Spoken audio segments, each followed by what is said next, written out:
Yoki est le démon le plus puissant du royaume des démons, destiné à tuer le groupe de héros et à assurer la victoire du roi des démons, mais il y a juste un problème, il est amoureux d'un des membres du groupe de héros. Le groupe de héros est enfin arrivé devant le château des démons et a accompli toutes les quêtes secondaires, il est donc certain d'être assez fort pour gagner. Cependant, en entrant dans le château, il tombe sur un général démoniaque de bas niveau, Yoki, qui les écrase littéralement.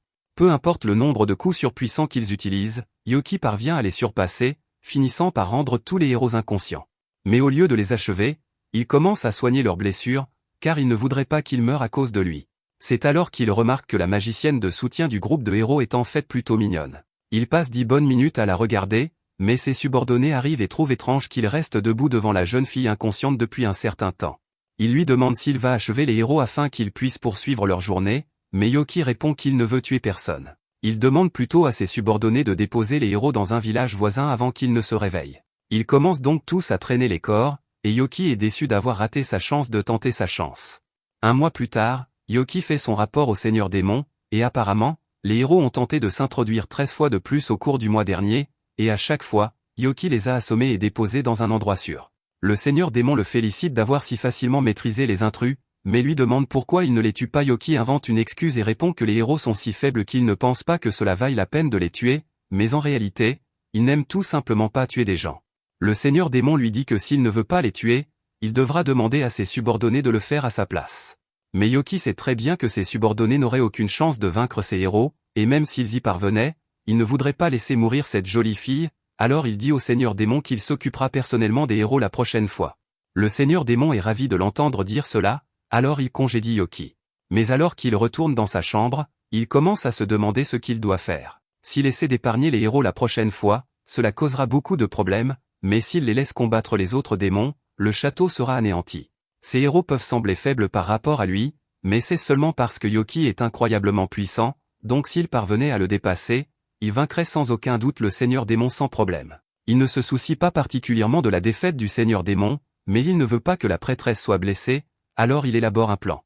La fois suivante, lorsque les héros tentent d'envahir le château démoniaque, Yoki les domine une fois de plus complètement, mais cette fois-ci, au lieu de les assommer tous, il les laisse se relever et leur offre un choix. Il leur dit qu'ils devraient désormais avoir compris qu'ils n'ont aucune chance de le vaincre, mais qu'il est prêt à faire une exception aujourd'hui. Il leur dit qu'il les laissera passer, mais seulement à condition qu'il laisse la prêtresse ici avec lui. Yuga refuse immédiatement, car il ne laisserait jamais un camarade derrière lui, mais le mage s'approche de lui et lui dit qu'il devrait probablement accepter le marché, car c'est peut-être leur seule chance de vaincre le Seigneur Démon. De plus, Yoki a eu de nombreuses occasions de les tuer au cours du dernier mois, mais à chaque fois, il les a simplement laissés partir sains et saufs, donc Cecilia s'en sortira probablement.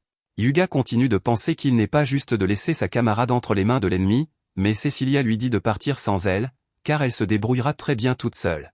Comme Cecilia insiste, les autres acceptent tous l'accord de Yoki et partent, laissant Cecilia et Yoki seuls dans la pièce. Maintenant que les autres sont partis, Cecilia fait face à Yoki et lui demande ce qu'il compte lui faire, mais à sa grande surprise, il lui dit qu'il est tombé amoureux d'elle au premier regard et lui demande d'être sa petite amie. De toutes les choses auxquelles Cecilia s'attendait, elle ne s'attendait pas à recevoir une déclaration d'amour de la part d'un général démoniaque, et elle ne sait pas comment réagir, alors elle le repousse poliment. Yoki a le cœur brisé et se recroqueville en boule sur le sol pour attendre la mort, car plus rien n'a d'importance à ses yeux. Cecilia se sent un peu mal, alors elle demande à Yoki s'il va bien, mais elle se rend compte que tout cela pourrait être une ruse pour la faire baisser sa garde. Elle lève donc son sceptre et le pointe vers Yoki, mais étonnamment, celui-ci ne réagit pas du tout et reste assis là.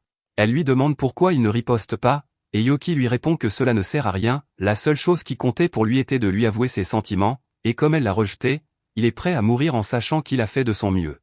Cecilia pense toujours qu'il essaie de la tromper, mais Yoki lui dit qu'il en a vraiment assez de vivre ainsi. En tant que général démon, il est obligé de garder cette pièce en permanence, et le seul moment où il est autorisé à sortir est pour attaquer des villages humains, ce qu'il ne veut pas faire. Il est peut-être un démon maintenant, mais c'est seulement parce qu'il s'est réincarné dans ce monde, donc au fond de lui, il est toujours un humain. Si tel est le cas, Cecilia lui demande alors pourquoi il a choisi de servir le Seigneur Démon, car elle est certaine qu'avec son pouvoir, il pourrait le renverser s'il le voulait. Yoki répond qu'il y a pensé, mais qu'il s'est ensuite rendu compte que s'il tuait le Seigneur Démon, il deviendrait automatiquement le nouveau Seigneur Démon, ce qui serait bien pire pour lui. Il a donc choisi de vivre sa vie comme un simple garde de bas niveau afin d'éviter autant que possible les dégâts. Sa vie était sombre et insupportable, mais tout a changé lorsqu'il a vu le visage de Cecilia. Il ne la connaissait peut-être que depuis un mois, et oui, il avait passé la plupart de ce temps à l'assommer, mais cela avait été le meilleur mois de toute sa vie de démon, et maintenant que c'était fini, il se moquait de ce qui allait lui arriver. Cecilia lui dit d'arrêter de parler ainsi, car s'il est vraiment humain à l'intérieur, comme il le dit, il n'est pas trop tard pour lui de mener une vie épanouissante.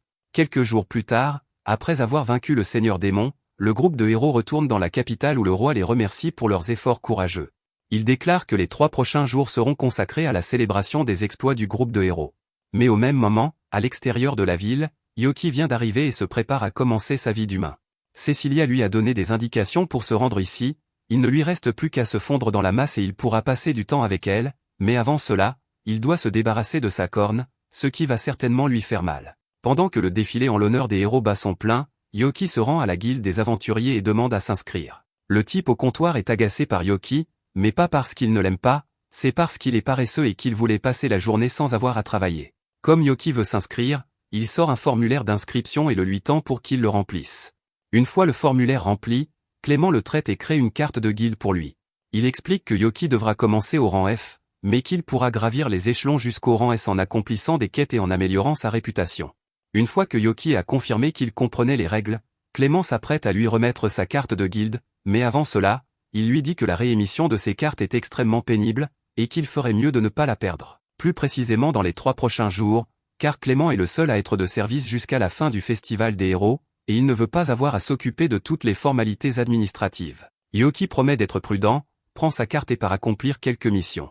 À la fin de la journée, il a gagné pas mal d'argent. Il n'a pas encore rencontré Cecilia, mais son plan est de travailler comme aventurier pendant un certain temps et de réussir suffisamment pour être digne d'elle. Après tout cela, lorsqu'il lui déclarera à nouveau sa flamme, elle ne pourra que l'accepter. Au cours des jours suivants, Yoki se rend régulièrement à la guilde pour accepter autant de quêtes que possible, et il commence déjà à attirer un peu l'attention, car les gens sont surpris de la rapidité avec laquelle il grimpe dans le classement.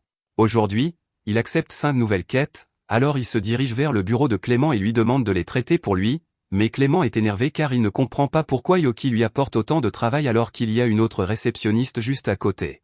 Yoki répond à Clément qu'il s'est tout simplement pris d'affection pour lui, d'autant plus qu'il traite étonnamment rapidement tous les formulaires de quête qu'il lui apporte. Cela dit, Clément commence à se demander qui est vraiment Yoki, car il est impossible qu'un novice ordinaire puisse passer du rang F au rang D en une seule semaine. Yoki est un peu inquiet, car il ne s'était pas rendu compte que travailler si dur pourrait lui causer des ennuis, mais Clément n'a pas l'intention d'enquêter sur lui, cela représenterait trop de travail, et ce n'est pas comme si monter rapidement en grade était un crime, donc Yoki n'a aucune raison d'avoir des ennuis à cause de cela. Yoki est soulagé d'entendre cela, mais avant que Clément n'ait fini de traiter les quêtes, Cecilia s'approche et demande à Yoki d'annuler ses quêtes pour la journée.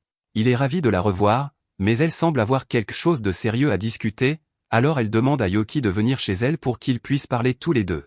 Yoki accepte immédiatement, et une fois arrivé, Cecilia le fait entrer et lui prépare une tasse de thé. Elle s'excuse de ne pas avoir pu le voir plus tôt, mais Yoki lui dit qu'elle n'a pas à s'excuser, car lui non plus n'a pas fait beaucoup d'efforts pour la voir. À ce propos, il lui demande comment elle savait qu'il serait à la guilde aujourd'hui, et elle lui explique que tout le monde parle de lui ces derniers temps. Il est presque inconcevable qu'un novice grimpe les échelons aussi rapidement que lui, il est donc naturel que les gens en parlent, et lorsque Cecilia a entendu les rumeurs, elle a su que cela ne pouvait être que Yoki, ce qui l'amène au sujet dont elle voulait discuter avec lui. Elle dit à Yoki qu'elle aimerait qu'il arrête d'être aventurier, ce qui le choque car cela n'a aucun sens, mais il est sûr qu'il doit y avoir une raison, alors il demande à Cecilia de lui expliquer pourquoi. Cecilia lui dit que le Seigneur Démon a peut-être été vaincu, mais que cela ne signifie pas pour autant que toutes les menaces ont disparu, et elle craint que les différentes nations qui ont travaillé ensemble ne commencent à se battre pour affirmer leur supériorité les unes sur les autres. Il y a déjà des signes de cela, car d'innombrables nations ont essayé d'envoyer leur princesse au héros afin d'établir un mariage politique et pouvoir l'utiliser comme un pion lorsque la guerre éclatera. Toutes les nations sont occupées à rechercher des alliés puissants à utiliser, et compte tenu des bons résultats obtenus par Yoki à la guilde, ce n'est qu'une question de temps avant que les nations ne le remarquent et n'essaient de le recruter pour la guerre. Soit cela, soit elles le considéreront comme un ennemi et sa nouvelle vie en tant qu'humain sera ruinée. C'est pourquoi Cecilia veut qu'il cesse d'être aventurier, et Yoki comprend pourquoi elle s'inquiète, mais il a des factures à payer et l'aventure est le seul moyen pour lui de gagner de l'argent. Cecilia le comprend, c'est pourquoi elle dit qu'elle est prête à l'engager personnellement. Cependant, elle n'a pas assez d'argent pour payer quelqu'un d'aussi fort que Yoki à sa juste valeur, alors pour compenser la différence, elle lui propose de faire tout ce qu'il veut, car elle ne peut pas risquer de laisser la nation l'utiliser comme un pion dans la guerre. Yoki lui dit d'arrêter de s'incliner, car aucune nation ne pourrait le convaincre de participer à une guerre, et encore moins à un engagement, car après tout, la seule personne qu'il est prêt à épouser est Cecilia. Cecilia est soulagée d'apprendre que Yoki ne changera pas d'avis, et s'il est si sûr de ne tomber dans aucun piège, elle lui dit qu'il est libre de continuer à vivre ses aventures s'il le souhaite, mais qu'il devrait tout de même essayer de faire profil bas. À ce moment-là, on frappe à la porte. C'est la mère de Cecilia, qui souhaite rencontrer l'ami que sa fille a ramené à la maison.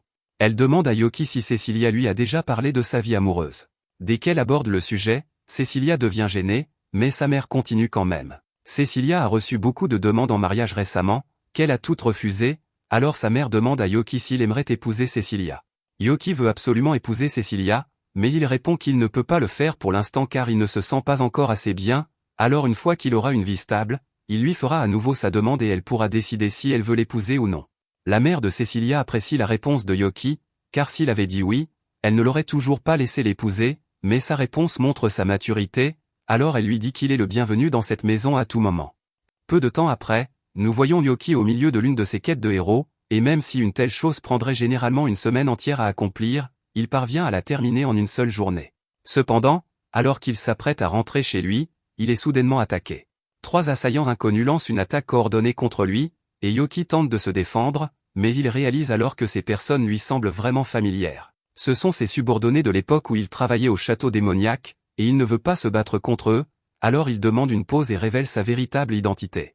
Ils sont tous très heureux de voir que Yoki est toujours en vie, mais Duke est également en colère que Yoki les ait pratiquement abandonnés lors de l'attaque du groupe de héros car il n'était pas là pour s'occuper d'eux comme d'habitude. Ils ont fini par atteindre la salle du trône du Seigneur Démon et l'ont vaincu.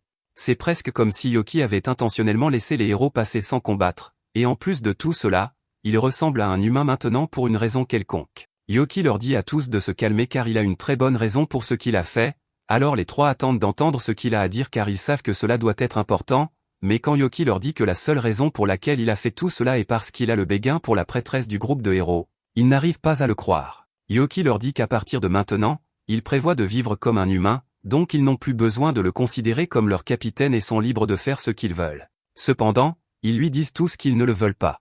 Ils préfèrent de loin traîner avec Yoki, et en plus, ils veulent vraiment rencontrer la femme qui a volé son cœur. Yoki leur dit que c'est impossible car si quelqu'un les repère, cela provoquerait une panique générale dans la ville. Ils disent tous que ce n'est pas un problème puisqu'ils peuvent simplement cacher leurs traits démoniaques de la même manière que Yoki, et comme ils insistent tant, il accepte de les laisser venir, mais il les avertit que s'intégrer aux humains ne sera pas aussi facile qu'ils le pensent. Plus tard dans la journée, Yoki amène ses subordonnés rencontrer Cecilia après s'être déguisé, mais c'était beaucoup plus brutal qu'il ne l'avait prévu, surtout pour Apine, car Yoki a dû lui arracher ses plumes une par une. Ils s'assoient tous pour prendre le thé ensemble, et Cecilia dit qu'elle est ravie de les rencontrer, mais même si elle sait que ce sont des démons, ils n'en ont pas du tout l'air. Duke explique qu'ils ont tous fait de leur mieux pour ressembler le plus possible à des humains, et dans son cas, puisqu'il est indulent, Yoki a fusionné sa tête avec son armure pour qu'elle ne roule pas. Duke semble vraiment bien s'entendre avec Cecilia, mais cela rend Yoki un peu jaloux car Duke ne parle jamais autant en sa présence, mais tout d'un coup, maintenant qu'il est devant une jolie fille, il bavarde sans arrêt. Duke explique qu'il ne parlait pas beaucoup à l'époque parce qu'il détestait Yoki. Yoki avait la réputation d'être un vrai casanier au château démoniaque, et même lorsque son supérieur lui criait de sortir et de tuer des humains comme un respectable général démon, Yoki le menaçait simplement de le battre jusqu'à ce qu'il finisse par abandonner et le laisse tranquille. Cependant, Duke ne supportait pas un comportement aussi insensible de la part d'un général démon, alors un jour il a fait irruption dans la chambre de Yoki pour lui donner une leçon. Il avait supposé qu'un loser casanier serait facile à raisonner, mais il s'était trompé, et Yoki l'a battu. Après cela, il est devenu l'un des subordonnés de Yoki, et bien qu'il ait gardé rancune pour la raclée qu'il avait reçue pendant un moment, il a finalement dépassé cela et a accepté Yoki comme son chef. Il est sûr que c'était la même chose pour Apine et Sek, mais en parlant de ces deux, il ne sait pas où ils ont couru. Ce serait vraiment grave si quelqu'un d'autre que Cecilia découvrait leur véritable identité, alors ils entrent à l'intérieur pour aller les chercher, et ils tombent justement sur la mère de Cecilia dans le jardin avec Sek endormi sur ses genoux. Aqua les remarque approcher et demande si par hasard ils savent qui est ce garçon, alors il lui explique que Sek est un ami de Yoki.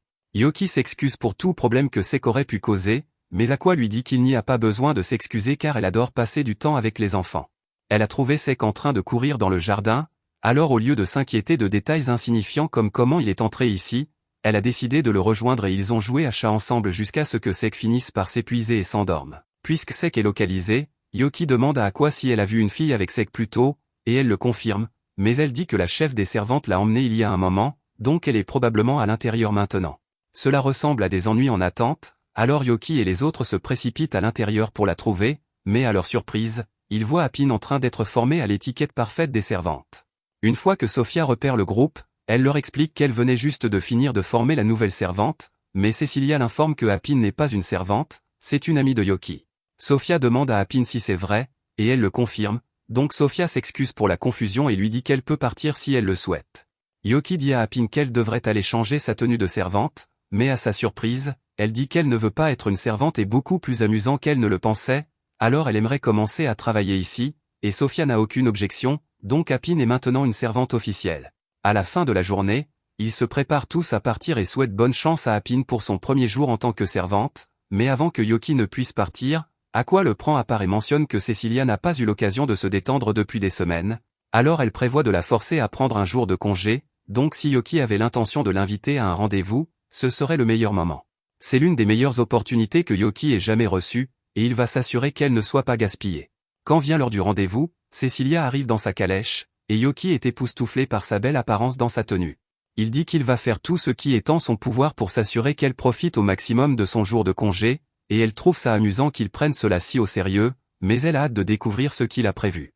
Alors qu'il se promène en ville, Cecilia remarque que la boulangerie locale a un nouveau type de gâteau en stock, alors elle suggère qu'ils s'y arrêtent une fois leur rendez-vous terminé.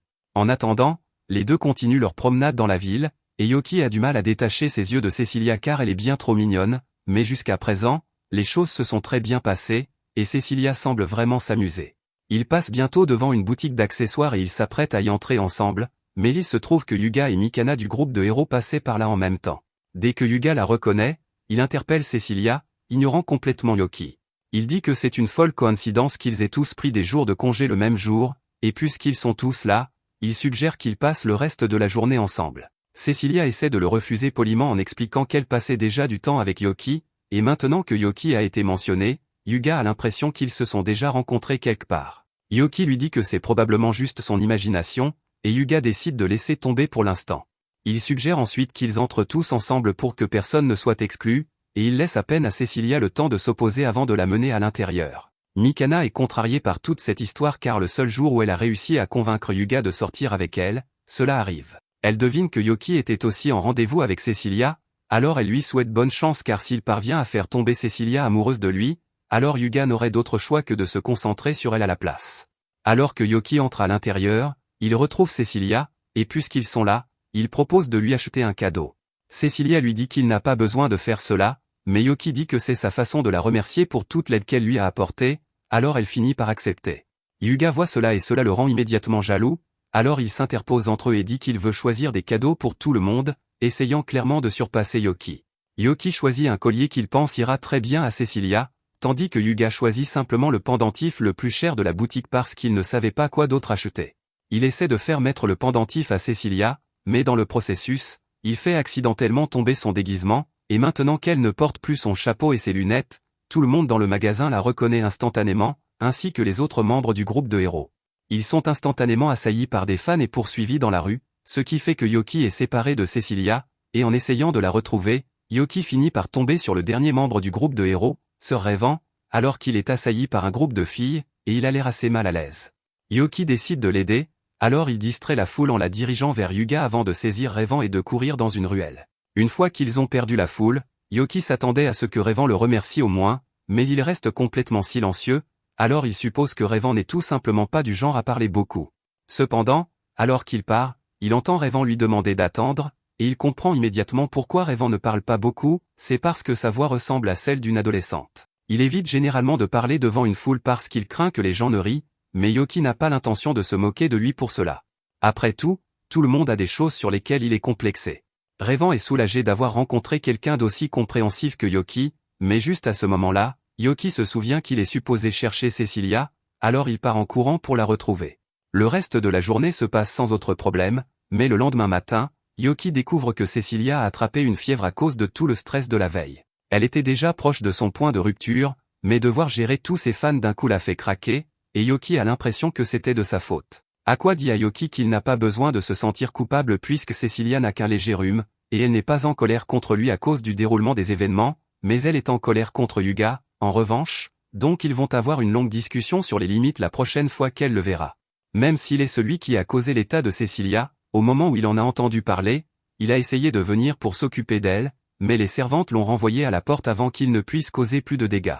Cela dit, Aqua pense que ce serait bien pour Cecilia de voir un ami pendant sa convalescence, alors elle demande à Yoki de lui rendre visite. Sofia conduit Yoki à la chambre de Cecilia et frappe à la porte pour lui faire savoir qu'il est là. Cecilia panique et demande à Yoki d'attendre dehors pendant qu'elle nettoie, mais Sofia l'assure qu'il n'y a pas besoin de s'inquiéter car elle a déjà rangé tous les jouets de Cecilia avant l'arrivée de Yoki, mais l'entendre le dire à haute voix est tout aussi embarrassant. Quoi qu'il en soit, Yoki peut entrer maintenant, alors il entre et s'assoit à côté de son lit. Il s'excuse pour la tournure des événements et lui dit qu'il se rattrapera d'une manière ou d'une autre, mais Cecilia dit qu'elle ne lui reproche pas ce qui s'est passé. Cependant, s'il se sent vraiment coupable, alors elle lui dit qu'il peut se rattraper en sortant à nouveau avec elle une fois qu'elle sera rétablie. Yoki est stupéfait un instant car Cecilia vient essentiellement de l'inviter à sortir et c'est la meilleure chose qui lui soit arrivée de la journée, alors il lui dit qu'il s'assurera que leur prochain rendez-vous sera mieux qu'elle ne pourrait l'imaginer. Malheureusement, il était un peu trop enthousiaste dans sa déclaration et crier autour de Cecilia pourrait aggraver son état, donc Sofia entre et le met poliment à la porte. Il est sur le point de rentrer chez lui, mais tout d'un coup il remarque Rêvant marchant nerveusement vers la maison de Cecilia et il est curieux de savoir ce qu'il fait ici, alors il va le saluer. Rêvant semble avoir beaucoup de choses en tête, alors Yoki demande s'il y a quelque chose qui le tracasse, et Rêvant admet qu'il essaie de rassembler le courage d'avouer ses sentiments à la fille qu'il aime. Tout comme Yoki, elle n'a pas ri de sa voix quand elle l'a entendu, et depuis lors, Rêvant a un béguin pour elle, mais il n'est pas sûr qu'elle l'aime en retour. Yoki ne comprend pas vraiment ce qui inquiète tant Rêvant car il est grand, beau et célèbre. Le seul problème qu'il a est sa voix, et la fille qu'il aime a déjà dit que cela ne la dérangeait pas, donc il a de bonnes chances qu'elle accepte ses sentiments. Rêvant réalise que Yoki a raison, alors il décide de passer à l'aveu, et Yoki est fier de lui, mais il réalise alors que Rêvant se dirige droit vers la maison de Cecilia, donc il a peut-être créé plus de concurrence pour lui-même. Il essaie de se convaincre que Cecilia n'accepterait jamais une confession aussi soudaine de la part de Rêvant, mais d'un autre côté, ils étaient dans le groupe du héros ensemble, donc il y a une chance qu'ils aient pu avoir des moments romantiques pendant leur voyage. Il commence à paniquer à nouveau, mais juste à ce moment-là, il voit Rêvant revenir du manoir, complètement anéanti. Il croyait sincèrement que le pire qu'elle puisse dire était non, mais il avait tort, et maintenant il veut juste rentrer chez lui et réfléchir à sa vie sous la douche. Voir Rêvant si abattu rend Yoki curieux, alors il retourne à la maison et demande à Sofia si elle sait ce qui est arrivé à Rêvant quand il est venu avouer ses sentiments à Cecilia. Elle lui dit que Rêvant est effectivement venu ici, mais d'après ce qu'elle a vu, il était là pour parler à Apine. Cette information prend vraiment Yoki au dépourvu parce qu'il n'avait aucune idée que Rêvant avait un crush sur elle. Il décide d'aller parler à Apine, et quand il la trouve enfin, il demande si elle a parlé à un type aux cheveux roux il y a quelque temps. Apine confirme cela, alors Yoki lui dit que Rêvant est en fait un de ses amis, et elle semble surprise de l'entendre. Yoki demande ensuite si c'est vrai que Rêvant lui a avoué ses sentiments, et si c'est le cas, il aimerait savoir ce qu'elle a dit qui l'a rendu si contrarié. Apine marque une pause, mais elle finit par révéler que lorsque Rêvant lui a demandé de sortir avec lui, elle lui a immédiatement dit que c'était absolument impossible. Se faire rejeter comme cela blesserait les sentiments de n'importe qui, alors Yoki comprend pourquoi Rêvant était si déprimé ensuite, mais si Apine ne l'aime pas, alors il n'y a rien à faire. Cependant, elle dit qu'en fait elle aime bien Rêvant, mais avant que Yoki puisse lui demander ce qu'elle veut dire par là, elle s'enfuit. Plus tard dans la soirée, Yoki convoque une réunion avec le reste de ses subordonnés pour discuter de ce qui se passe dans la relation entre Apine et Rêvant. Les deux autres n'ont aucune idée de qui est censé être Rêvant, alors Yoki précise que Rêvant est l'épéiste du groupe du héros. Mais dès qu'il dit cela, Duke s'enflamme et exige de savoir pourquoi Yoki mettrait Apine en couple avec un humain. Yoki explique que ce n'est pas lui qui les a présentés, et, en fait, il n'a aucune idée de comment ils se sont rencontrés au départ, mais ce n'est pas le problème ici. Il dit à tout le monde que Rêvant a récemment avoué ses sentiments à Apine, et Duke suppose qu'elle n'a pas dû bien le prendre, puisque la plupart des humains avec lesquels elle a traité essayaient soit de la capturer pour ses plumes, soit étaient des amoureux des animaux. De toute façon, c'était assez mauvais. Cela dit, elle ne pense pas que Apine déteste tous les humains, après tout, elle a volontairement choisi de travailler comme femme de chambre parce qu'elle aimait les gens du manoir, donc elle a dû être capable de dire que Rêvant est un bon gars. Le lendemain, Yoki se rend à la guilde comme d'habitude, mais à sa surprise, Clément n'est pas là aujourd'hui. Une des autres réceptionnistes appelle Yoki, puisqu'elle le reconnaît comme le gars qui parle toujours avec le vice-maître de guilde. Yoki ne comprend pas de quoi elle parle au début, mais elle explique que, malgré son apparence paresseuse, Clément est vraiment le vice-maître de guilde ici. C'est une révélation choquante, mais pour l'instant Yoki est plus intéressé de savoir où est allé Clément.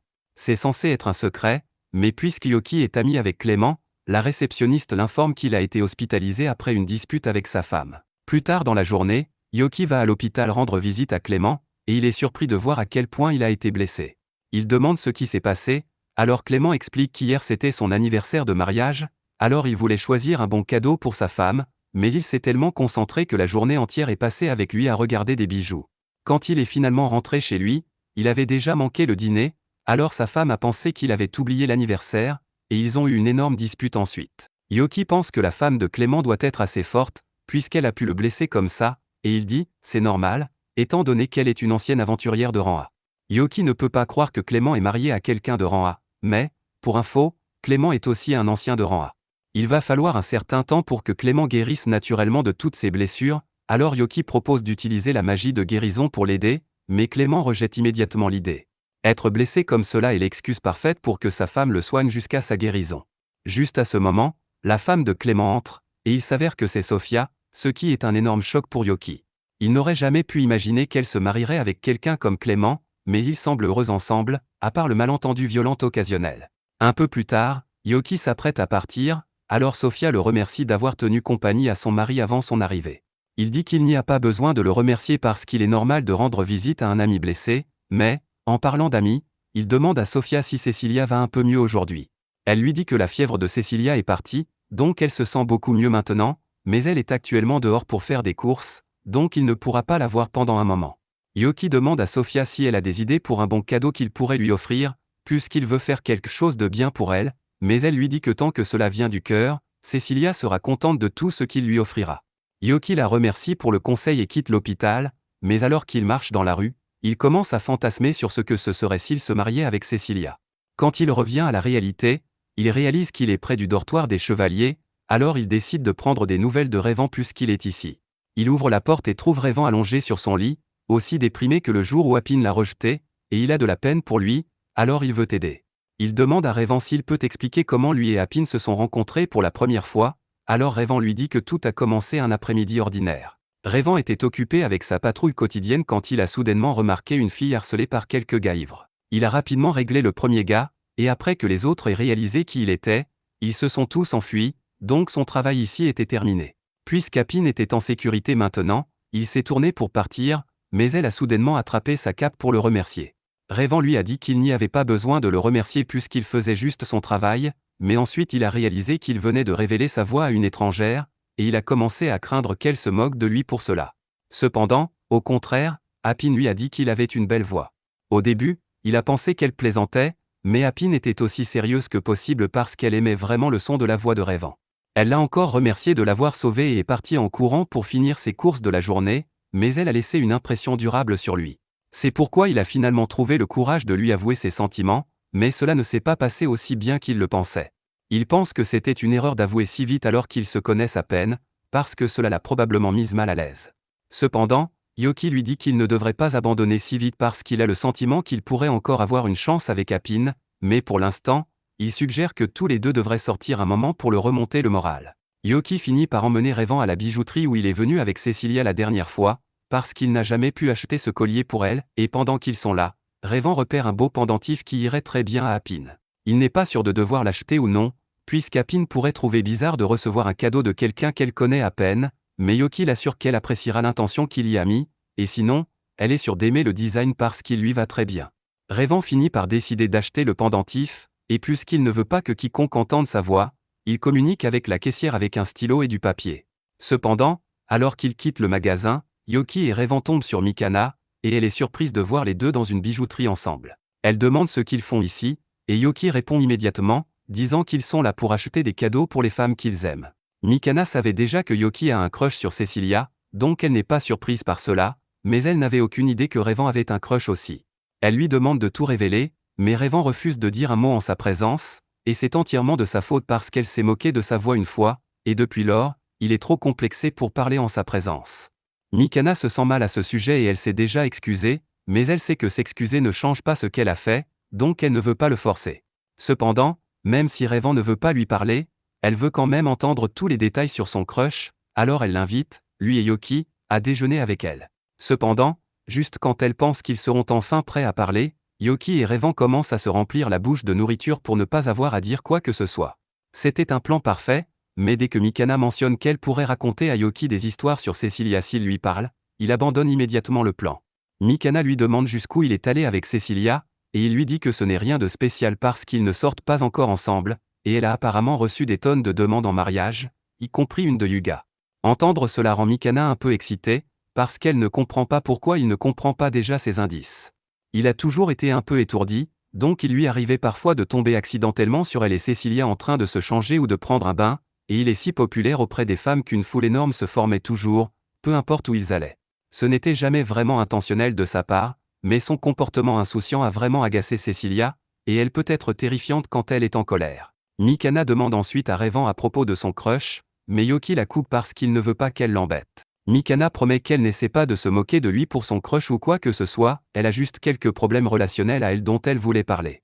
La vérité est qu'elle a le sentiment que Yuga la déteste à cause de quelque chose qu'elle a fait. Elle dit à Yoki que, bien que le rapport du royaume dise qu'ils ont revendiqué une victoire absolue sur le seigneur démon, ils ont en fait été vaincus plusieurs fois, et c'était par un général démon au hasard, rien de moins. Chaque fois qu'ils perdaient, ils se retrouvaient dans un village voisin avec toutes leurs blessures guéries pour une raison quelconque, mais peu importe combien de fois ils retournaient, ce démon continuait de les vaincre de la manière la plus humiliante. Yoki commence à se sentir un peu coupable puisqu'il a fait traîner leur défaite quelques fois pour pouvoir passer plus de temps à regarder Cecilia, mais pour sa défense, il n'essayait pas de les humilier. De toute façon, après chaque défaite, le groupe était forcé de mentir aux gens et de cacher le fait qu'ils avaient été vaincus, afin de préserver leur foi dans le groupe du héros, mais les provisions s'épuisaient, et s'ils ne vainquaient pas ce démon bientôt, les gens perdraient toute confiance en eux. C'est alors que, lors d'une tentative, le démon en question leur a fait une offre. Il a dit qu'il les laisserait aller directement dans la salle du trône du Seigneur démon sans être contestés, mais seulement s'ils étaient prêts à laisser Cecilia derrière, et Mikana était celle qui a convaincu tout le monde de l'abandonner pour que Yuga ne soit pas considéré comme un échec. Cecilia a fini par survivre, mais Mikana ne pense pas que Yuga lui ait pardonné d'avoir fait un choix aussi cruel. Il agit toujours de manière amicale et joyeuse avec elle, mais elle peut dire que son opinion sur elle a changé. Cecilia doit aussi penser différemment d'elle après ce qui s'est passé, donc les choses ont été un peu gênantes entre eux. Yoki se sent en partie responsable de tout cela, parce que ce sont ses actions qui ont causé la fissure dans leur groupe, mais il ne peut pas faire grand-chose pour réparer cela. Il lui demande si elle a au moins essayé de parler à Cecilia de cela, mais comment est-elle censée faire exactement? Elle ne peut pas juste sortir et dire qu'elle était prête à sacrifier Cecilia parce qu'elle se souciait plus de protéger l'honneur de Yuga en tant que héros. Yoki sait que c'est un sujet difficile à aborder, mais si rien n'est fait, alors ils continueront tous à être mal à l'aise les uns avec les autres indéfiniment, alors il lui dit d'y réfléchir. Mikana réalise que Yoki a raison, alors elle décide de faire de son mieux pour se rattraper après tout. Revan décide aussi d'essayer de reparler à Appin, alors lui et Yoki retournent à la maison de Cecilia. Il finit par trouver Appin et s'excuse auprès d'elle d'avoir avoué ses sentiments si soudainement la dernière fois. Il lui tend ensuite le pendentif qu'il a acheté et demande si elle voudrait commencer en tant qu'amie, et Appin semble aimer cette idée. Quelques jours passent, et Yoki est sur le point de mourir parce qu'il n'a pas vu Cecilia depuis près d'une semaine maintenant. Après s'être rétablie, elle a été occupée à visiter divers villageois et à soigner les blessés et les malades là-bas. Le reste du groupe de héros a également été assez occupé puisque Revan est le capitaine des chevaliers, Mikana est une magicienne royale, et Yuga a entrepris beaucoup de missions d'extermination et diplomatiques, mais lui, en revanche, n'a absolument rien fait. C'est à ce moment que Appin frappe à la porte de Yoki et dit qu'elle est là pour délivrer un message. Apparemment, Cecilia l'a envoyé informer Yoki qu'elle allait rentrer à la maison cet après-midi, et cela signifie qu'il va enfin pouvoir la revoir. Il est extrêmement heureux puisque c'est l'occasion parfaite pour lui de lui offrir ce collier qu'il a acheté, ayant raté sa chance la dernière fois. Cependant, alors qu'il marche dans la rue, une vieille dame au hasard avec une boutique de diseuses de bonne aventure l'interpelle et dit qu'il va avoir la pire malchance imaginable aujourd'hui. Cela devrait être très inquiétant, mais Yoki suppose que c'est juste une arnaque et continue sa journée. Après tout, s'il est sur le point de rencontrer Cecilia, qu'est-ce qui pourrait mal tourner? D'abord, Yoki se dirige vers l'une des boulangeries locales pour prendre un cadeau pour Cecilia, mais la dame qui y travaille habituellement prend apparemment un jour de congé, alors elle a demandé à son frère de la remplacer, et il prend ça un peu trop au sérieux. La situation est assez gênante pour Yoki, alors il commande juste quelques cupcakes et part, mais en continuant à marcher, il se rend compte que tous les cupcakes ont été écrasés par les muscles saillants de ce type. Je veux dire, les gâteaux sont toujours bons malgré tout, mais c'est quand même vraiment malchanceux que ça soit arrivé à son lot. Quelques autres choses arrivent à Yoki pendant sa marche vers la maison de Cecilia, il heurte accidentellement cet homme énorme, il marche presque sur du caca de chien au milieu de la rue, puis un enfant le bouscule et fait tomber sa viande par terre. Maintenant, Yoki aurait pu ignorer l'enfant et continuer à marcher, mais il est beaucoup trop gentil pour ça, alors il propose d'en acheter une nouvelle pour faire arrêter de pleurer l'enfant, même si ce n'était pas de sa faute. Jusqu'à présent, seuls des désagréments mineurs lui sont arrivés, mais la chance de Yoki ne fait qu'empirer parce qu'un moment plus tard, son portefeuille est volé par un pickpocket. Maintenant, certaines personnes abandonneraient ici, mais Yoki ne laisse pas son argent durement gagné être gaspillé, alors il utilise un peu de son pouvoir pour rattraper le pickpocket et le tabasser sévèrement. Yoki était complètement justifié ici, mais malheureusement, Yuga se trouvait à proximité et tout ce qu'il a vu, c'est Yoki frapper un type au sol et prendre un sac d'argent. Yoki essaie d'expliquer que ce n'est qu'un malentendu, mais Yuga n'y croit pas, alors il commence à attaquer Yoki, essayant de le faire se rendre. Maintenant, Yoki pourrait certainement battre Yuga s'il le voulait, mais cela révélerait sa couverture en tant qu'humain ordinaire, alors il décide plutôt de s'enfuir. Cependant, cela ne fonctionne pas pour lui puisque son chemin est rapidement bloqué par un tas de chevaliers, et se battre pour sortir ne ferait que causer plus de problèmes plus tard, alors Yoki finit par se rendre. Il est jeté en prison pour son prétendu crime, et il commence à penser que la diseuse de bonne aventure avait peut-être raison sur le fait qu'il était malchanceux aujourd'hui. Cela dit, tout n'est pas mauvais puisqu'il a encore des amis qui veillent sur lui, et peu de temps après, Duke se présente pour lui rendre visite. Duke a été repéré par les chevaliers royaux il y a quelques jours, et il trouve ça drôle que Yoki se soit mis dans ce genre de problème si rapidement. Yoki argumente qu'il n'a rien fait de mal, mais Duke le sait déjà, et il dit à Yoki qu'il n'y a pas besoin de s'inquiéter. Revan a entendu parler de toute l'histoire et il enquête actuellement sur la question, donc ce n'est qu'une question de temps avant que tout ne soit résolu. Juste à ce moment, une autre chevalier, Irene, arrive et dit à Yoki qu'il a été blanchi de tous méfaits et est libre de partir. Yoki est soulagé d'entendre cela, mais ensuite elle lui dit que Yuga veut apparemment le rencontrer pour s'excuser, ce qui est la dernière chose à laquelle Yoki s'attendait. Plus tard, Yoki rencontre Yuga dans un restaurant, et Yuga est sincèrement désolé pour tous les problèmes qu'il a causés, alors pour se faire pardonner, il lui offre un festin. Yoki est ébloui par l'innocence pure émanant de Yuga, et il est clair qu'il n'a pas de mauvaises intentions, alors il décide d'accepter son offre. Après le repas, Yuga entame une petite conversation. D'abord, il dit qu'il n'avait aucune idée que Yoki était ami avec Revan, et bien qu'il ne l'ait pas reconnu à l'époque, maintenant qu'il a eu l'occasion de parler à Yoki, il se rend compte que c'est le même type qui traînait avec Cecilia la dernière fois. Sur ce point, il demande à Yoki quelle est sa relation avec Cecilia, et Yoki répond calmement que tous les deux sont encore seulement amis, ce qui soulage Yuga, mais ensuite il dit qu'il veut demander conseil à Yoki. Il dit qu'il veut savoir comment bien s'entendre avec Cecilia, et c'est la dernière chose dont Yoki voudrait parler avec Yuga. Il dit à Yuga que lui et Cecilia sont seulement devenus amis récemment, donc s'il veut des conseils sur comment s'entendre avec elle, il devrait essayer de demander à quelqu'un qui la connaît depuis beaucoup plus longtemps, comme Mikana, par exemple. Cependant, Yuga dit qu'il ne peut pas demander conseil à Mikana puisqu'elle déteste probablement Cecilia. Yoki est choqué de l'entendre dire cela et demande s'il a entendu Mikana le dire elle-même, mais Yuga dit que ce n'est pas le cas, il sait juste que Mikana n'aime pas Cecilia. Il révèle que pendant la bataille finale, Mikana a convaincu l'équipe d'abandonner Cecilia, et il n'y a aucun moyen qu'elle aurait fait ça si elle ne détestait pas Cecilia. Yoki ne pense pas que ce soit juste pour Yuga de supposer les intentions de Mikana, même s'il n'en a pas encore parlé avec elle. Il dit que Mikana était tout aussi bouleversée que tout le monde d'avoir laissé Cecilia derrière parce qu'elle pleurait tout le temps, mais Yuga lui demande comment il pourrait possiblement savoir ça alors qu'il n'était même pas là. Yoki ne peut toujours pas révéler le fait qu'il est le démon d'autrefois, alors il fait abandonner le sujet à Yuga avec une explication infaillible, « Fais-moi confiance, frère ». Yuga ne questionne pas Yoki davantage, mais il refuse d'accepter que Mikana n'était pas en faute parce que si ce n'est pas sa faute, alors cela doit signifier que c'était sa faute à lui, et il ne pourrait jamais se pardonner d'avoir abandonné Cecilia. Yoki lui dit qu'il doit arrêter de rejeter la faute sur ses amis parce que s'il ne peut pas accepter la responsabilité de ses propres actions, alors il ne mérite pas de s'appeler un héros. Yuga éclate soudainement en larmes, et Yoki pense qu'il est peut-être allé un peu trop loin en criant, mais il s'avère que les mots de Yoki ont vraiment aidé Yuga à comprendre où il avait tort. Mikana est son amie d'enfance depuis toujours, et elle a toujours été à ses côtés pour le soutenir depuis qu'il est devenu un héros, pourtant il n'a pas pu lui faire confiance et a choisi de croire qu'elle avait abandonné Cecilia par haine. Il ne sait pas comment il pourrait jamais arranger les choses entre deux. Yoki lui dit qu'il peut juste s'excuser parce que Mikana tient clairement toujours à lui, et même si elle pourrait le gronder un peu, elle le pardonnera définitivement à la fin. Yuga est fou de joie et dit qu'il va s'excuser tout de suite, mais il est trop nerveux pour le faire seul, alors il demande à Yoki et Revan de l'accompagner aussi. Ils arrivent tous finalement à la maison de Mikana, mais Yoki est un peu contrarié d'avoir été entraîné dans un si long détour alors qu'il voulait juste rendre visite à Cecilia aujourd'hui. Yuga dit qu'il a juste besoin de soutien moral, alors ils peuvent attendre dehors pendant qu'il entre pour s'excuser auprès d'elle.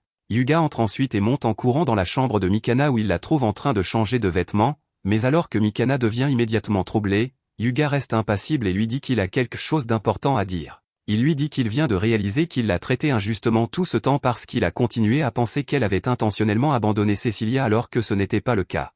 Il sait qu'une excuse ne suffira pas pour se racheter de ce qu'il a fait, mais il espère qu'elle peut lui pardonner pour qu'il puisse revenir à comme c'était avant. Mikana est vraiment soulagée que Hyuga ne la déteste plus, mais se souvient ensuite qu'elle est encore en sous-vêtements, et elle ne sait pas ce qui est pire, le fait que Hyuga ait fait irruption pendant qu'elle changeait, ou le fait qu'il en soit complètement impassible. Quoi qu'il en soit, elle est encore en colère à ce sujet, alors elle se défoule sur Hyuga. Dehors, Revan et Yoki peuvent voir ce qui se passe, mais ils ne peuvent rien faire pour aider, alors ils laissent tous les deux Hyuga à son sort. Yoki est enfin libre d'aller voir Cecilia, et sur son chemin, il repasse devant cette diseuse de bonne aventure, mais il pense toujours que c'est une arnaque, alors il ne s'arrête pas pour écouter. La diseuse de bonne aventure n'apprécie pas d'être ignorée pour la deuxième fois consécutive aujourd'hui, mais pour une raison quelconque, il semble que la chance de Yoki tourne pour le mieux, donc il doit avoir fait une très bonne action récemment. Un peu plus loin sur la route, Yoki tombe sur la propriétaire de la boutique de gâteaux, et elle vient de découvrir que la plupart des gâteaux que Yoki a achetés plus tôt aujourd'hui ont été accidentellement écrasés par son frère, alors elle veut s'excuser pour ça. Yoki lui dit que ce n'est pas grave, mais elle veut quand même arranger les choses, alors elle lui offre un nouveau sac de gâteaux. Yoki continue ensuite son chemin, mais tout à coup, il est entouré par 3 hommes en costume. Au premier abord, on pourrait penser qu'il est en difficulté, mais il s'avère que ces hommes sont les serviteurs personnels du garçon de tout à l'heure, et ils voulaient remercier Yoki pour sa gentillesse en lui offrant un sac de brochettes de viande. Peu de temps après, Yoki arrive enfin à la maison de Cecilia, mais Appin est un peu contrarié puisqu'il est vraiment en retard. Il entre à l'intérieur pour enfin rencontrer Cecilia, et elle est vraiment heureuse de le voir puisqu'il y a longtemps qu'ils ne se sont pas vus. Yoki dit qu'il a un cadeau pour elle, et Cecilia est reconnaissante, mais elle n'a jamais vu quelqu'un associer des gâteaux avec de la viande auparavant. À part ça, elle propose de faire une théière pour qu'il puisse partoter les snacks pendant qu'il se rattrape, mais Yoki est surpris d'entendre cela puisque faire du thé est généralement le travail d'une servante. Cecilia explique fièrement qu'elle a récemment demandé à Sofia de lui enseigner quelques compétences ménagères, alors elle sait maintenant comment faire du thé correctement et elle peut cuisiner sans brûler la nourriture 70% du temps. Après quelques minutes de discussion, Cecilia découvre que Appin et Revan sont devenus amis, ainsi que Yoki s'être lié avec Mikana et Hyuga. Mais, en parlant de ces deux-là, ils entendent soudainement la voix de Hyuga appeler Cecilia. Quelques instants plus tard, Hyuga fait irruption dans la chambre de Cecilia et lui dit qu'il a beaucoup de choses pour lesquelles il veut s'excuser, mais Mikana le frappe pour l'écarter et lui dit qu'il est trop insistant. Cecilia n'a aucune idée de ce qui se passe, et Yoki est juste surpris puisqu'il ne pensait pas que les autres se présenteraient ici tout d'un coup, mais ils ont tous quelque chose pour lequel s'excuser. Mikana commence et dit qu'elle est désolée d'avoir abandonné Cecilia à l'époque. Cecilia leur dit à tous que ça ne la dérange pas tant que ça parce que sa vie n'était pas la seule en jeu à l'époque. Après tout, les autres ont dû affronter le Seigneur Démon seul sans un guérisseur pour les soutenir, et en fin de compte, dès que le Seigneur Démon a été vaincu, Mikana a été la première à courir pour s'assurer que Cecilia allait bien, suivie de près par Hyuga et Revan. Le fait qu'ils aient tous couru pour essayer de l'aider malgré leur épuisement après la bataille a montré à Cecilia qu'ils tenaient toujours à elle, et il n'y avait pas vraiment d'autre choix à l'époque, donc Cecilia ne pouvait possiblement pas leur en vouloir pour le choix qu'ils ont fait. Tout ce qui compte maintenant, c'est que tout le monde s'en soit sorti vivant, donc il n'y a pas besoin de se sentir coupable de ce qui s'est passé. Plus tard dans la même journée, Yoki et Cecilia se promènent, et Cecilia demande si Yoki a quelque chose à voir avec le fait que les autres se soient excusés tout d'un coup. Il admet qu'il les a un peu poussés dans la bonne direction puisque toute l'affaire était un peu de sa faute au départ, et Cecilia est reconnaissante parce que ses amis sont enfin réunis. Cela semble être l'opportunité parfaite, alors Yoki dit à Cecilia qu'il a un cadeau pour elle et tend la main vers le collier qu'il a acheté. Il lui demande si elle est prête à l'accepter, et elle lui dit joyeusement qu'elle le chérira pour toujours, ce qui est un immense soulagement pour Yoki parce qu'il ne savait pas ce qu'il ferait si elle l'avait repoussé. Peu de temps après, Cecilia demande à Yoki de l'accompagner en mission car elle a reçu un appel à l'aide d'un village isolé. Yoki est plus qu'heureux d'offrir son assistance, mais sait qu'elle a aussi, et il n'est pas content de cela. C'était censé être l'occasion pour Yoki de passer un moment de qualité seul avec Cecilia, mais Sek ne voulait pas être laissé de côté, alors il a trouvé un moyen de s'immiscer, et il est déjà trop tard pour le renvoyer. Le groupe arrive finalement au village en question, et Cecilia avait entendu que cet endroit avait été attaqué par des bandits, mais c'est bien pire qu'elle ne l'imaginait.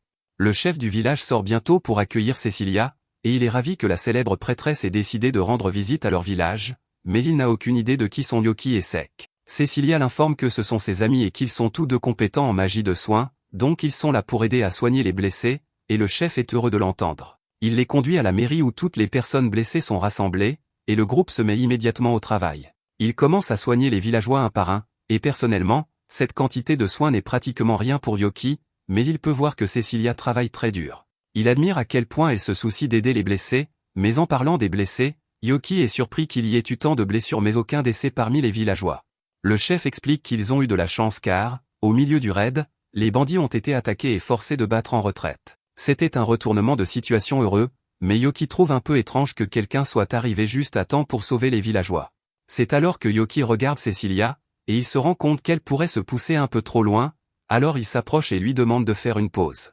Cependant, Cecilia refuse de l'écouter car elle veut encore aider les gens, alors Yoki est obligé de prendre les choses en main et lui lance un sort d'assommoir. Il se rend compte qu'un type inconnu assommant une prêtresse peut paraître mauvais, mais il assure à tout le monde qu'elle est seulement endormie et qu'il voulait juste la faire une pause. Peu de temps après, Cecilia se réveille enfin de sa sieste involontaire, et elle est furieuse contre Yoki pour avoir lancé un sort de sommeil sur elle sans avertissement. Yoki s'excuse, mais il dit qu'il n'avait pas le choix car, à ce rythme où Cecilia se poussait, elle serait tombée d'épuisement mana s'il n'avait rien fait. Cecilia reconnaît qu'elle a peut-être été un peu trop loin, donc elle comprend pourquoi Yoki était inquiet pour elle, mais elle veut quand même qu'il promette de ne plus jamais utiliser de magie sur elle sans permission. Yoki promet, et au cas où elle s'inquiéterait encore de soigner les villageois, il lui dit qu'elle peut se détendre car lui et Sek ont déjà fini de s'occuper d'eux. Cecilia est vraiment heureuse de l'entendre et le remercie sincèrement, mais c'est alors que le chef du village entre pour vérifier l'état des choses. Il est content de voir que Cecilia se sent mieux, et il déteste lui demander plus, mais il y a une petite fille qui vit à la périphérie du village, et il espérait que le groupe pourrait aller la voir. Il demande si la fille a aussi été attaquée par les bandits, mais heureusement ce n'est pas le cas. Elle est parfaitement en sécurité, mais elle a été faible et maladive depuis sa naissance, donc il espérait que Cecilia pourrait peut-être l'aider à devenir en bonne santé. Cecilia est prête à essayer, alors elle demande au chef de leur indiquer le chemin de la maison de la fille, et quelques minutes plus tard, il rencontre finalement Tyle. Tyle est surprise de voir un groupe d'étrangers entrer soudainement dans sa maison, mais Cecilia l'assure qu'il n'y a rien à craindre car c'est le chef du village qui les a envoyés ici. On dirait que Tyle est sur le point de poser une question, mais tout à coup, elle est prise d'une quinte de toux énorme, et tout le monde peut voir que le chef n'exagérait pas quand il disait que Tyle était vraiment malade. Sek s'approche d'elle pour offrir un médicament spécial qu'il a préparé pour aider, et au début, Tyle est un peu sceptique à l'idée d'accepter un jus mystère d'un étranger inconnu, mais Yoki l'assure que Sek sait ce qu'il fait, donc ce médicament est parfaitement sûr. Tyle le croit sur parole et boit toute la bouteille, et à sa surprise, sa gorge se sent en fait un peu mieux maintenant. Elle est très reconnaissante et est sûre que la venue du groupe ici doit être une bénédiction de la divinité gardienne, mais Yoki n'a aucune idée de ce que c'est. Tyle explique que la divinité gardienne est la statue du dieu à la périphérie du village. Elle explique que le jour de l'attaque des bandits, elle retournait au village après avoir laissé une offrande à la statue, mais elle s'est soudainement sentie très somnolente et s'est évanouie dans la forêt. C'est pourquoi elle a pu éviter d'être blessée par les bandits, et elle est sûre que cela devait être la divinité qui la protégeait. Sek souligne que cela aurait pu être une pure coïncidence, mais Tyle est absolument certaine de la protection du gardien. Après tout, quand elle avait 7 ans, elle a été entourée par des loups une nuit et elle serait presque certainement morte, mais à la dernière seconde, la divinité gardienne est venue à son secours avec un éclair noir, et depuis lors, il la protège. Tyle ne trouve rien d'étrange à cela, mais la magie du sommeil et l'éclair noir ressemblent beaucoup à quelque chose qu'un démon pourrait utiliser, donc Yoki et Cecilia sont un peu méfiants. Tyle jure que sa divinité n'est pas du tout suspecte, et elle propose même de les conduire à lui juste pour le prouver. Cependant, quand elle le leur montre, je veux dire, allez, c'est clairement une statue de démon. Tyle est contrariée et dit qu'elle ne tolérera pas que quiconque calomnie son bien-aimé gardien, mais elle peut à peine tenir debout comme ça, donc Cecilia s'excuse de l'avoir trop poussée et raccompagne Tyle chez elle. Pendant que Cecilia est partie, Yoki regarde de plus près la statue, et il se rend compte qu'elle ressemble beaucoup à l'une de ces gargouilles qu'ils avaient dans le château du Seigneur Démon, mais dès qu'il dit cela, la gargouille prend vie et l'attaque avec un éclair noir. Yoki esquive, et Sek parvient à maîtriser la gargouille, mais ils ne sont pas sûrs de ce qu'ils doivent en faire maintenant. Sek suggère qu'il devrait simplement la tuer, mais Yoki lui dit d'arrêter car il préférerait essayer de discuter d'abord avant de recourir à la violence. Après que tout le monde se soit calmé, la gargouille s'assoit et demande s'ils n'ont vraiment pas l'intention de le tuer. Yoki lui rappelle que c'est lui qui les a attaqués en premier, et la gargouille s'excuse pour cela, mais après avoir entendu Yoki l'identifier comme une gargouille démoniaque, il a réalisé qu'il avait été exposé et a un peu paniqué. Il explique qu'il y a plusieurs années, il avait été créé à l'origine pour garder un certain temple, mais en chemin, des bandits l'ont volé. Ces mêmes bandits ont ensuite attaqué ce village, donc la gargouille en avait assez et les a frappés avec sa foudre, mais cet acte a fait que les villageois ont commencé à le vénérer comme une divinité gardienne. Au fil du temps, ils l'ont tous lentement oublié, donc la seule qui se présente encore est Tyle, et elle vient ici tous les jours pour nettoyer depuis que la gargouille l'a sauvée quand elle était enfant. Yoki demande si cela signifie que la gargouille n'a pas l'intention de nuire aux villageois, et la gargouille répond qu'il n'a rien à voir avec les humains, il vit juste ici, c'est tout. Si c'est le cas, alors il n'y a pas de raison de s'inquiéter, donc Yoki s'excuse de déranger la gargouille et se retourne pour retourner au village, mais avant cela, il demande à Sek de lui faire une petite faveur. Yoki a essentiellement demandé à Sek d'aller au village par lui-même afin qu'il puisse passer le reste de ce voyage seul avec Cecilia, mais une fois finalement seul avec elle, il s'est rendu compte qu'il n'avait en fait rien à dire. Alors qu'il marche, Cecilia finit par trébucher sur une racine saillante, donc Yoki intervient pour la rattraper, et il se retrouve à se regarder pendant quelques secondes avant de se détourner gêné. Peu de temps après, il retourne finalement au village, et comme par hasard, les bandits de tout à l'heure ont décidé d'attaquer à nouveau le village, et ils sont confiants que rien ne les arrêtera cette fois, mais tout à coup, Yoki, Cecilia et Sek apparaissent pour les arrêter. Les bandits sont toujours certains que ces morveux n'ont aucune chance face à leur grand nombre, mais alors Yoki donne à Sek la permission de combattre avec une intention mortelle, et les bandits commencent à tomber comme des mouches. Cecilia est surprise par la force de Sek puisqu'elle ne l'avait jamais vu se battre auparavant, mais Yoki est beaucoup plus fort, donc quand il rejoint le combat, il assomme quelques dizaines d'entre eux d'un coup, et même quand l'un d'eux tente d'attaquer Cecilia par surprise, Yoki électrocute facilement le type et le maîtrise car il a un contrôle total sur la situation. La bataille contre les bandits s'est plutôt bien déroulée jusqu'à présent, mais tout à coup, le groupe remarque de la fumée venant de la direction du sanctuaire de la divinité gardienne, et ce n'est pas bon signe, donc Yoki demande à Sek d'aller vérifier pendant qu'il achève le reste des bandits. Les bandits restants se regroupent tous pour tenter de submerger Cecilia et Yoki, mais Yoki leur dit franchement que peu importe combien ils sont, ils ne seront jamais à sa hauteur. Il procède ensuite à les disperser tous avec un sort de tempête de vent, et la situation des bandits a été officiellement réglée, mais Yoki est un peu inquiet du fait que Sek ne soit pas encore revenu du sanctuaire, quelque chose a pu lui arriver, donc Yoki et Cecilia vont vérifier, et à leur choc, ils trouvent la gargouille grièvement blessée et Sek maintenu par la gorge. Yoki fixe le type avec colère et demande de savoir qui il est, donc Cecilia explique que c'est Miller, le héros de l'Empire Gali voisin. Yoki est surpris d'apprendre qu'il y a plus d'un héros dans le monde, mais la sécurité de Sek est ce qui est important maintenant. Une fois que Sek reprend conscience, il explique qu'il est venu ici et a trouvé Miller attaquant la gargouille par derrière alors qu'elle essayait de protéger Tyle, donc il a essayé de l'arrêter mais a fini par perdre le combat. Miller dit qu'il n'y a rien de mal à ce qu'il essaie de tuer une gargouille, et c'est la faute de Sek d'être assez stupide pour se mettre en travers de son chemin. Il commence ensuite à retourner vers la gargouille pour l'achever, mais Yoki lui dit d'arrêter et essaie de le dissuader en expliquant que la gargouille ne cause aucun mal. Cependant, Miller se fiche que la gargouille soit inoffensive ou non, et si Yoki essaie de l'arrêter, alors il va la battre aussi. Yoki répond en lançant un éclair, mais à sa surprise, l'éclair se dissipe complètement dès qu'il entre en contact avec l'épée de Miller. Cecilia crie à Yoki de se replier car l'arme de Miller est une épée magique artificielle qui absorbe toute magie qu'elle touche, donc Yoki n'est pas de taille face à lui. Cecilia supplie Miller d'arrêter car si des innocents meurent de sa main, cela pourrait déclencher une guerre, mais Miller aime en fait cette idée. Un de ses passe-temps favoris est de tuer des gens, donc si une guerre devait éclater, il aurait le droit de tuer autant de gens qu'il le souhaite. Il est clair que ce type est un psychopathe, donc il n'y a aucun moyen que Yoki le laisse partir libre après ça. Miller rit du fait que Yoki pense pouvoir gagner ce combat, même s'il sait déjà que sa magie est complètement inefficace contre cette épée. Cependant, Yoki n'est pas déstabilisé et commence à lancer plusieurs rafales de magie les unes après les autres. L'épée de Miller peut absorber la magie, mais puisqu'elle est artificielle, il doit y avoir une limite à ce qu'elle peut absorber, et après avoir déchaîné une série de ses sorts les plus puissants, Yoki finit par atteindre cette limite, brisant complètement l'épée de Miller. Yoki utilise ensuite un sort de vent pour propulser Miller contre un arbre, et on dirait qu'il a été vaincu, mais Miller avait encore une dernière carte dans sa manche et a lancé une lance magique sur Yoki. Une astuce comme celle-là ne fonctionnerait jamais sur Yoki, donc il l'esquive facilement, mais la gargouille se trouvait juste derrière lui. La lance se dirigeait droit sur lui, mais à la dernière seconde, Tyle a soudainement sauté devant lui et a pris une lance dans la poitrine. Ce n'était pas ce à quoi Miller s'attendait, mais il trouve toujours très amusant que la fille se sacrifie pour sauver un démon. Yoki se retourne vers Miller et lui dit qu'il ne s'en tirera pas comme ça, mais Miller a déjà un plan de fuite prêt et tire un tas de flèches sur les amis de Yoki, le forçant à créer un bouclier pour les protéger, et pendant ce temps, Miller parvient à se faufiler dans la forêt. Yoki se reproche d'avoir laissé Miller s'échapper parce qu'il avait trop compté sur sa magie, et toute cette colère qui monte en lui provoque l'apparition de sa véritable forme démoniaque. C'est une forme que Cecilia n'a jamais vue auparavant, donc elle craint que Yoki ait perdu le contrôle, mais pour l'instant, Une seule chose occupe l'esprit de Yoki, et c'est de battre Miller à plate couture.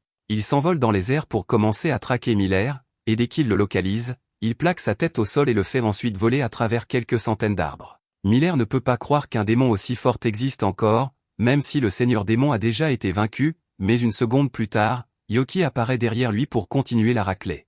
Miller essaie de riposter, mais Yoki le désarme facilement et le met à genoux avant de le traîner dans les airs par le cou.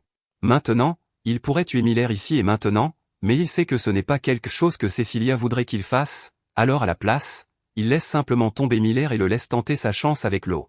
Yoki finit par retourner à la maison de Tyle où il trouve Cecilia qui l'attend. Il demande comment vont les autres, alors elle lui dit qu'elle a pu guérir Tyle et Sek, donc ils ont tous deux survécu, et elle est vraiment contente que Yoki soit revenu en un seul morceau. Cecilia a invité Tyle à travailler comme bonne dans sa maison afin qu'elle ait un endroit où rester, et entre-temps, Cecilia et Yoki ont été convoqués au château pour une affaire urgente. Alors que Yoki s'agenouille devant le roi, il est un peu nerveux car il craint que ce roi ne soit un imbécile insupportablement arrogant comme le roi démon, mais à sa surprise, le roi est en fait un type cool. Il n'est pas du genre à tenir aux formalités, donc il va droit au but et explique qu'il a entendu comment Cecilia et Yoki ont chassé le héros Miller et les bandits qui attaquaient le village de Dagaz, donc il veut leur donner une récompense pour leurs efforts. Cecilia dit au roi qu'elle ne veut pas de récompense, ce à quoi il s'attendait assez de la part d'une sainte, puis il se tourne vers Yoki et demande s'il y a quelque chose qu'il veut. Yoki informe le roi qu'il a en effet un grand désir, mais il dit que c'est quelque chose que même un roi comme lui ne pourrait pas accorder. Cela rend le roi curieux puisqu'il n'y a pas beaucoup de choses qu'il ne peut pas acquérir, donc il demande à Yoki quel est son désir, et Yoki lâche qu'il veut gagner l'amour de Cecilia, bien qu'il n'y ait pas vraiment réfléchi avant de le dire à voix haute car Cecilia est sérieusement embarrassée maintenant. Peu de temps après, il retourne à la maison de Cecilia, et elle crie après Yoki pour l'avoir embarrassée comme ça devant le roi. Yoki s'excuse pour son erreur, mais la mère de Cecilia trouve toute l'histoire hilarante, donc elle décide d'utiliser la situation pour taquiner un peu Yoki et Cecilia.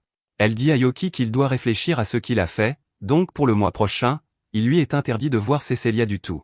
C'est pire qu'une peine de prison pour Yoki, mais il n'est pas le seul à paniquer parce que même s'il l'a embarrassée, Cecilia ne peut pas imaginer passer tout un mois sans parler à Yoki, donc elle essaie de convaincre sa mère d'abandonner cette idée.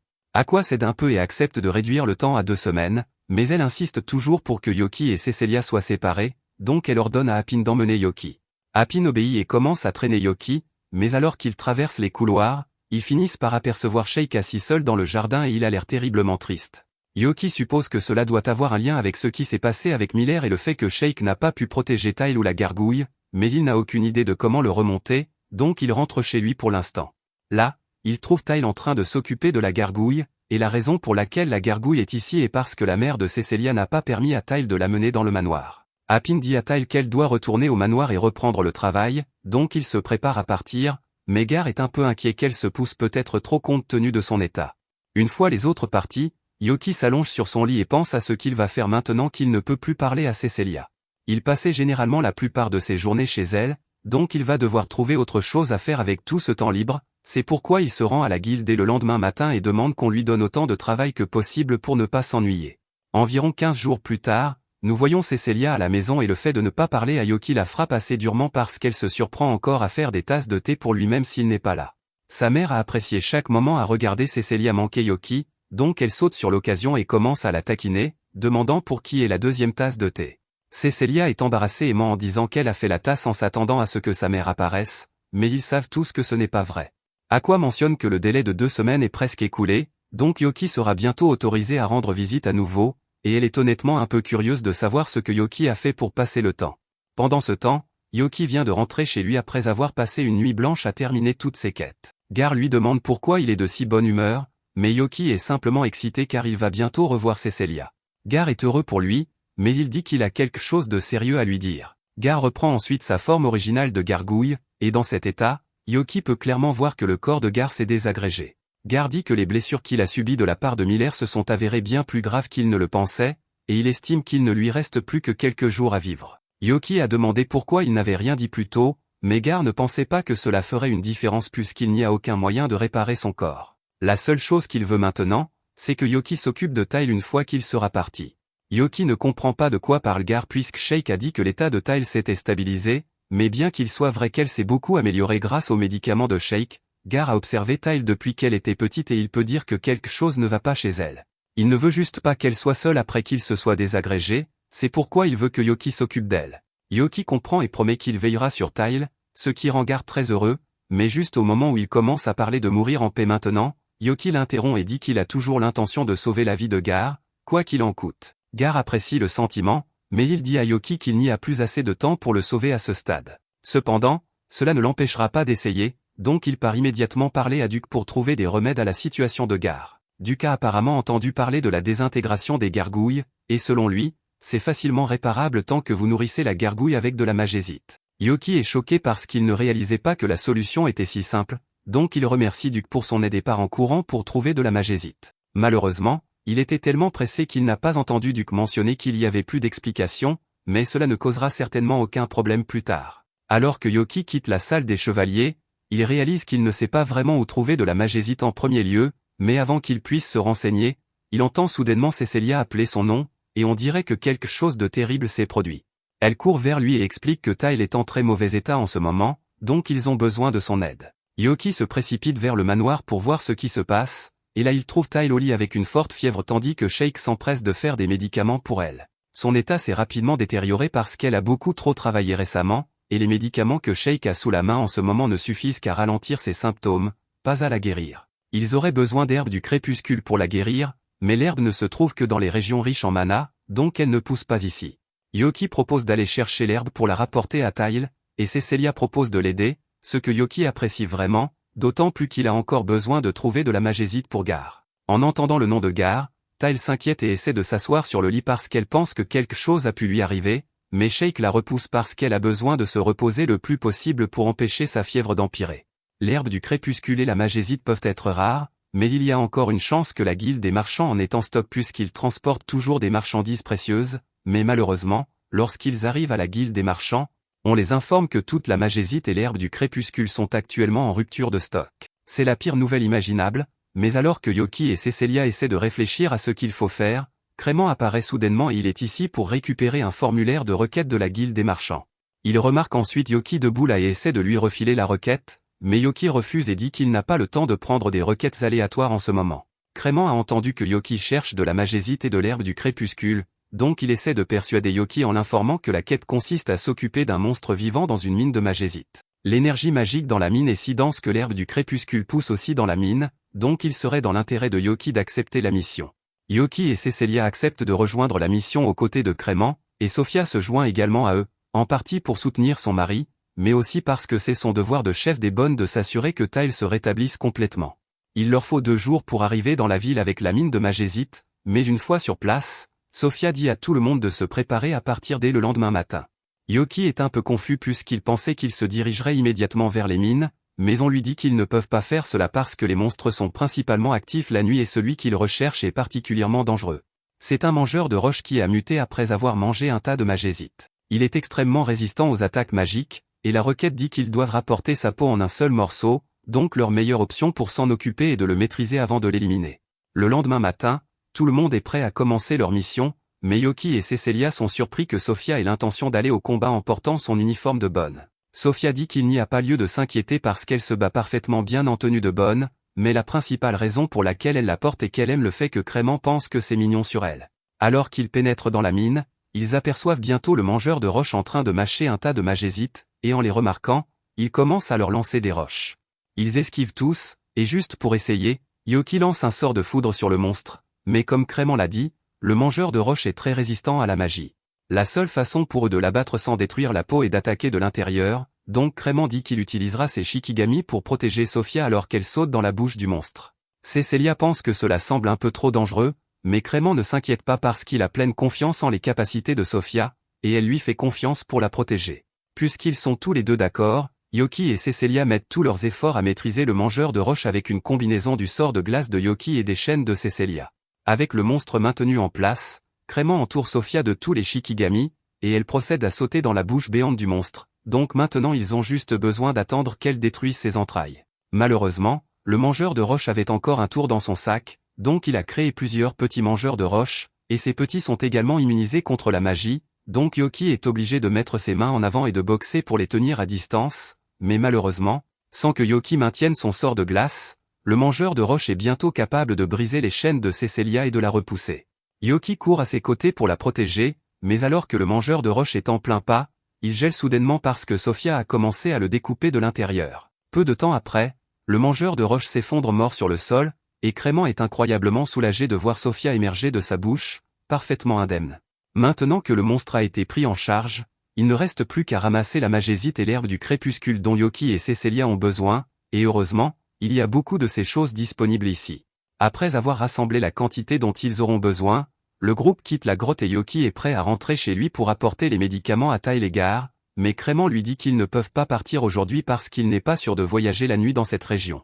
Cela laisse Yoki frustré puisqu'il veut retourner aider les autres dès que possible et il aurait probablement pu simplement voler seul jusqu'à la ville avant le matin, mais il ne peut pas laisser Crément et Sofia découvrir qu'il est un démon. Plus tard dans la nuit, pendant que les autres dorment, Yoki sort du lit et essaie de partir sans réveiller personne, mais Cécilia avait déjà prédit qu'il essaierait cela, donc il la trouve attendant dehors à la porte pour lui.